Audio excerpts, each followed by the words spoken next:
ବଡ଼ ଜଙ୍ଗଲରେ ଗୋଟିଏ ଶିକାରୀ ଚିଲ ଶିକାର କରିବା ପାଇଁ ଉଡ଼ିକି ଯାଉଥାଏ। ଆରେ ଏହି ଜଙ୍ଗଲରେ ସବୁ ପକ୍ଷୀ ମରିଯାଇଛନ୍ତି ନା କ'ଣ? କାହାର ଦେଖା ନାହିଁ। ଏମିତି କହି ଆଗକୁ ଉଡ଼ି ଚାଲିଯାଏ।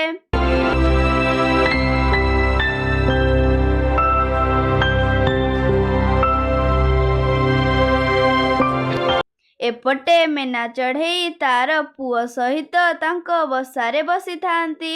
ମେନା ଚଢ଼େଇ ଖାଦ୍ୟ ଆଣି ଯିବା ପାଇଁ ବାହାରେ। ପୁଅ, ତୁ ଘରେ ଥିବୁ, ବାହାରକୁ କୁଆଡ଼େ ଯିବୁ ନାହିଁ।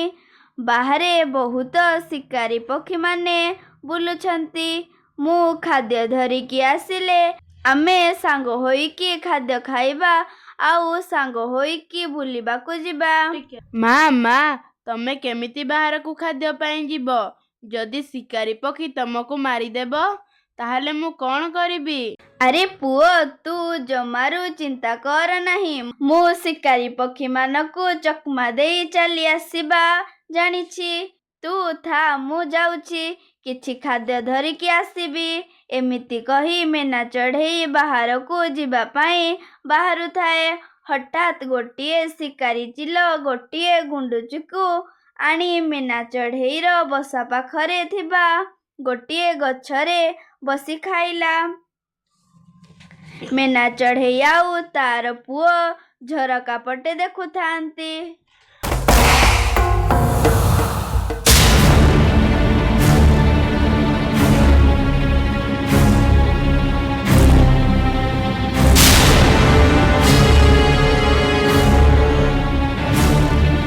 ମା, ମତେ ବହୁତ ଡର ଲାଗୁଛି।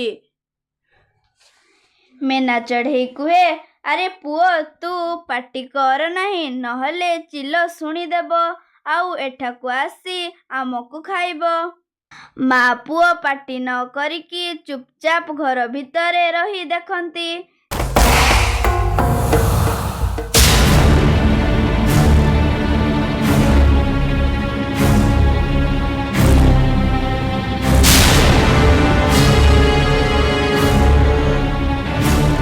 ଚିଲ କିଛି ସମୟ ପରେ ଗୁଣ୍ଡୁଚିକୁ ଖାଇ ସେଠାରୁ ଚାଲିଯାଏ।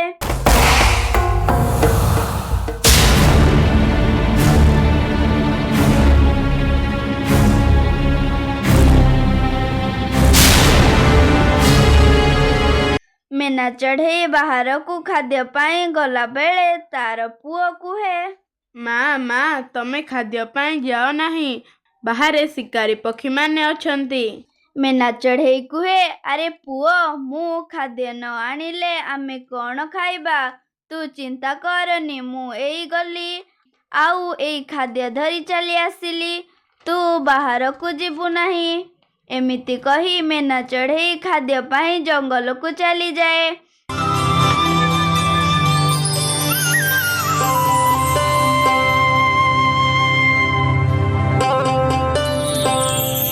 ଏପଟେ ଚିଲ ମଧ୍ୟ ଯାଉଥାଏ। ଚିଲ ମନେ ମନେ ଭାବେ, ଆରେ ଏହି ଗୁଣ୍ଡୁଚିକୁ ଖାଇ ମୋର ପେଟ ପୂରିଲା ନାହିଁ। ଆଉ କିଛି ଯଦି ଖାଦ୍ୟ ମିଳନ୍ତା ତାହେଲେ ଭଲ ମଜା ଲାଗନ୍ତା। ହଠାତ୍ ଚିଲର ମନେ ପଡ଼ିଲା, ଆରେ ମୁଁ ତ ଗୁଣ୍ଡୁଚିକୁ ଯେଉଁ ଗଛରେ ବସି ଖାଉଥିଲି ସେହି ଗଛ ପାଖରେ ଗୋଟିଏ ପକ୍ଷୀ ବସା ଥିଲା। ଆରେ ହଁ, ମୋର ମନେ ଅଛି, ସେଠି ଗୋଟିଏ ପକ୍ଷୀ ବସା ଥିଲା। ସେଠି ପକ୍ଷୀ ବସା ଥିଲା ମାନେ ସେଠି ନିଶ୍ଚୟ କେହି ପକ୍ଷୀ ରହୁଥିବେ। ମୁଁ ଯାଏ ସେହି ବସା ପାଖକୁ। ଏମିତି କହି ଚିଲ ସେହି ବସା ଆଡ଼କୁ ଚାଲିଯାଏ।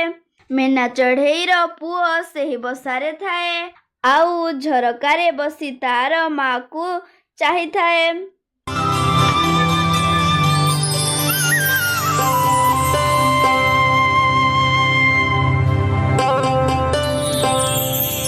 ହଠାତ୍ ଚିଲ ତାଙ୍କ ବସା ଆଡ଼କୁ ଆସିବାର ଦେଖେ।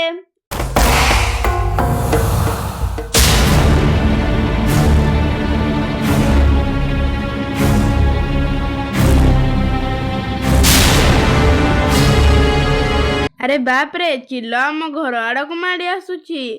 ଏବେ ତ ମୋର ମା ମଧ୍ୟ ଆମ ଘରେ ନାହାନ୍ତି। ଯଦି ଚିଲ ଆମ ଘରକୁ ଆସେ ତାହେଲେ ମୁଁ ପଛ କବାଟ ଖୋଲି ଏଠାରୁ ଚାଲିଯିବି। ଚିଲ ତାଙ୍କ ଘର ଆଗକୁ ଆସେ। ଆରେ ଏଠାରେ ପକ୍ଷୀ ବସା ଅଛି, ଏଠାରେ ନିଶ୍ଚୟ ପକ୍ଷୀ ରହୁଛନ୍ତି। ଏମିତି କହି ଚିଲ ମେନା ଚଢ଼େଇ ଘରକୁ ଚାଲିଯାଏ। ଆଉ ବାଟ ଦେଇକି ମେନା ଚଢ଼େଇକୁ ଅପେକ୍ଷା କରେ।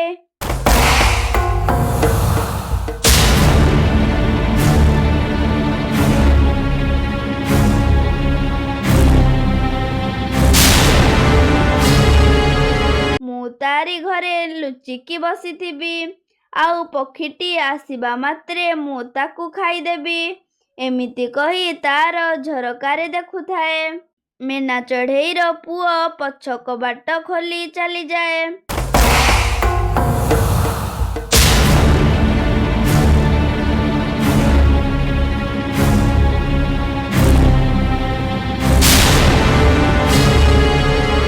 ଚିଲ ତାକୁ ଦେଖିଦିଏ।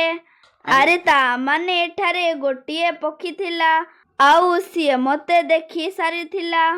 ଏହି ଘରର ପଛପଟେ ସେ ଚାଲିଗଲା। ମୁଁ ଯାଉଛି ତାର ପିଛା କରିବି।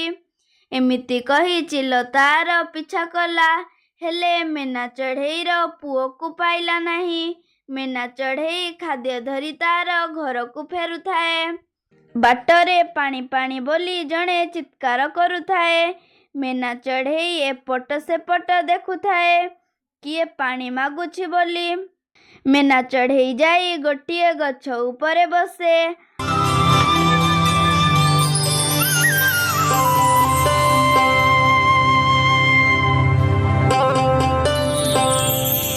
ଆରେ ଏହି ପଟୁ ତ ପାଣି ଦିଅ ବୋଲି ଶୁଭାଯାଉଛି। ତାହାପରେ ଗଛଟି କୁହେ, ଆରେ ଭାଇ ପକ୍ଷୀ, ମୁଁ ଗଛ, ମୁଁ ପାଣି ଦିଅ ବୋଲି କହୁଥିଲି। ମୁଁ ଶୁଖି ସାରିଲିଣି, ମତେ ଟିକିଏ ପାଣି ଦେଲେ ମୁଁ ପୁଣି ଫଳ ଫୁଲ ଦେବି। ତାହାପରେ ମେନା ଚଢ଼େଇ ନଦୀକୁ ଯାଇ କିଛି ପାଣି ଆଣି ସେହି ଗଛକୁ ଦିଏ, ଆଉ ସେଠାରୁ ଚାଲିଯାଏ। ଯାଇ ତାର ଘରେ ଦେଖିଲା ବେଳକୁ ତାର ଘରେ ତାର ପୁଅ ନାହିଁ।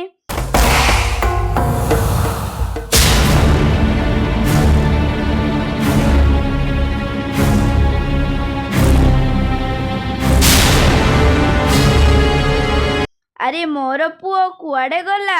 ମେନା ଚଢ଼େଇ ସେଠାରୁ ଚାଲିଯାଏ ତାର ପୁଅକୁ ଖୋଜିବା ପାଇଁ।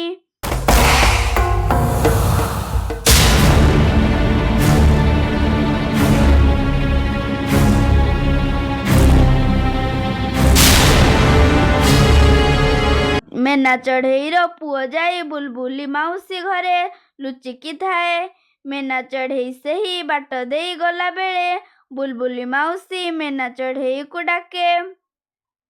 ମେନା ଚଢ଼େଇ ବୁଲବୁଲି ମାଉସୀ ପାଖକୁ ଯାଏ, ଆଉ ତାର ପୁଅ ସେଠାରେ ଥିବା ଦେଖି ତାର ପୁଅ ମେନା ଚଢ଼େଇକୁ ସବୁ କଥା କୁହେ, କେମିତି ଚିଲ ତାଙ୍କ ଘରକୁ ଆସିଥିଲା ବୋଲି।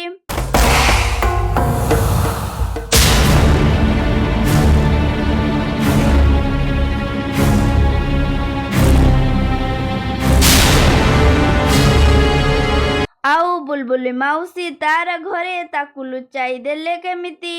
ତାହାପରେ ମେନା ଚଢ଼େଇ କାନ୍ଦି ପକାଏ, ଆଉ ବୁଲବୁଲି ମାଉସୀ କୁହେ, ମାଉସୀ, ମୁଁ ତୁମର ଋଣୀ ହୋଇଗଲି, କେବେ ସୁଝି ପାରିବି ନାହିଁ। ତମେ ମୋର ପୁଅର ଜୀବନ ବଞ୍ଚାଇଛ। ବୁଲବୁଲି ମାଉସୀ କୁହେ, ମେନା ଚଢ଼େଇ, ତୁ ଆଉ ସେଇ ଘରକୁ ଯା ନାହିଁ, କାରଣ ଚିଲର ଥରେ ତମ ଘରେ ନଜର ପଡ଼ିଛି ମାନେ ଚିଲ ତମ ଘରକୁ ପୁଣି ଆସିବ। ତମେ ମାନେ ମୋରି ଘରେ ରୁହ। ମେନା ଚଢ଼େଇ କୁହେ, ବୁଲବୁଲି ମାଉସୀ, ତମେ ମତେ ବହୁତ ସାହାଯ୍ୟ କରିଛ। ମୁଁ ଆଉ କୋଉଠି ଘର କରିକି ରହିଯିବି। ମେନା ଚଢ଼େଇ ତାର ପୁଅକୁ ଧରି ସେଠାରୁ ଚାଲିଯାଏ, ଆଉ ଯେଉଁ ଗଛକୁ ପାଣି ଦେଇଥିଲା ଯାଇ ସେଇ ଗଛରେ ବସେ। ଗଛଟି ମେନା ଚଢ଼େଇ ଦୁଃଖରେ ଅଛି ବୋଲି ମେନା ଚଢ଼େଇକୁ ତାର ଗଛ କରଡ଼ରେ ରହିବା ପାଇଁ ଜାଗା ଦିଏ। ମେନା ଚଢ଼େଇ ତାର ପୁଅ ସାଥିରେ ଖୁସିରେ ସେହି କରଡ଼ରେ ରୁହେ। ଏହିପରି ନୂଆ ନୂଆ ଭିଡ଼ିଓ ଦେଖିବା ପାଇଁ ଆମ ଓଡ଼ିଆ କାର୍ଟୁନ ବାର୍ଡ଼ ଚ୍ୟାନେଲକୁ ଲାଇକ୍, ସବସ୍କ୍ରାଇବ୍ ଆଣ୍ଡ ସେୟାର କରନ୍ତୁ ଓ ନୂଆ ନୂଆ ଭିଡ଼ିଓ ଦେଖୁଥାନ୍ତୁ।